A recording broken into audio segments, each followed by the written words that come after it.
السلام عليكم ورحمة الله. أهلا بكم حبايبي. النهاردة هنعمل مع بعض أكلة اقتصادية جدا جدا لذيذة جدا جدا. زي ما انتم شايفين معايا دول 3 فصوص ثوم مبشورين، هحط عليهم معلقة زيت، ومعايا الكفتة اللي احنا كنا عملناها مع بعض قبل كده، كفتة الفراخ بالبرغل.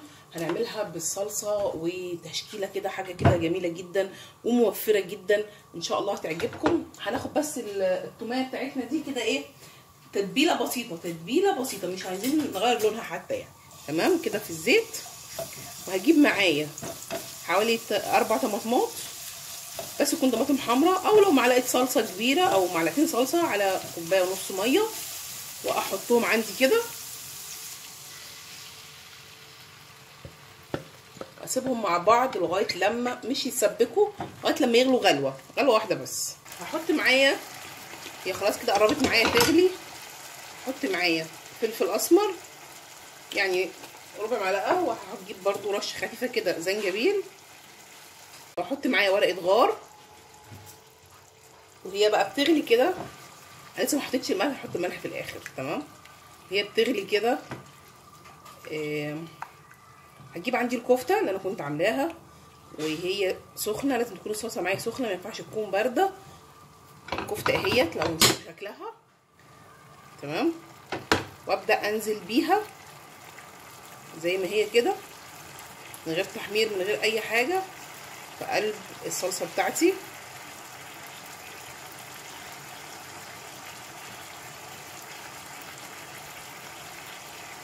بعد ما حطيت الكفته كده هغطيها طبعا عشان هي هتطرطش صلصه وهتبوظ الدنيا، ومش هقلبها كتير. هي هتستوي كده، الفراخ بتاعتي هتستوي في الطماطم، والصوص دوت هيبقى رهيب جدا، سواء كان في تغميس، سواء لو حتى استخدمتيه مع مكرونه.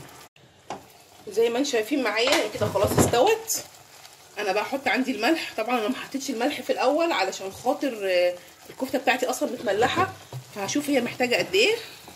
الصوص ده رهيب جدا، وهي ريحتها كده حلوه جدا. هحط بقى معايا ايه، اجيب معايا بيض احطه في النص كده يستوي في الصوص بتاعي ده كده مع الكفته، هيديله طعم جميل جدا جدا. اكله سهله وسريعه وما بتاخدش وقت خالص، يعني ربع ساعه تكون كلها جاهزه بالمنظر ده كده. طبعا بتحب البيض مستوي قوي، بتحبيه بيبقى لسه طري شويه، ده راجع ليكي يعني، مش شرط طبعا هيبقى ناشف. تمام، احط بقى على البيض كده رشه خفيفه فلفل اسمر، عشان انا محتاجه ان هو يتنيه عيون كده. تمام كده، وهغطيه عشان السخونيه بتاعه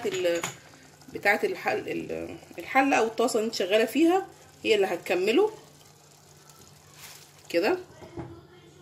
وزي ما انتم شايفين معايا كده خلاص استوت. انا طفيت عليها، معايا رشه بسيطه كزبره، بقدونس، اي حاجه خضراء، ده بصل اخضر مقطع، يعني بيدي الوان حلوه كده وبيعلي القيمه الغذائيه. وخلاص كده جميله جدا، يتاكل بعيش، يعني حابه تعملي جنبها شويه رز برده مفيش مشكله، بس رز ابيض بقى تبقى جميله جدا وهتعجب الاولاد.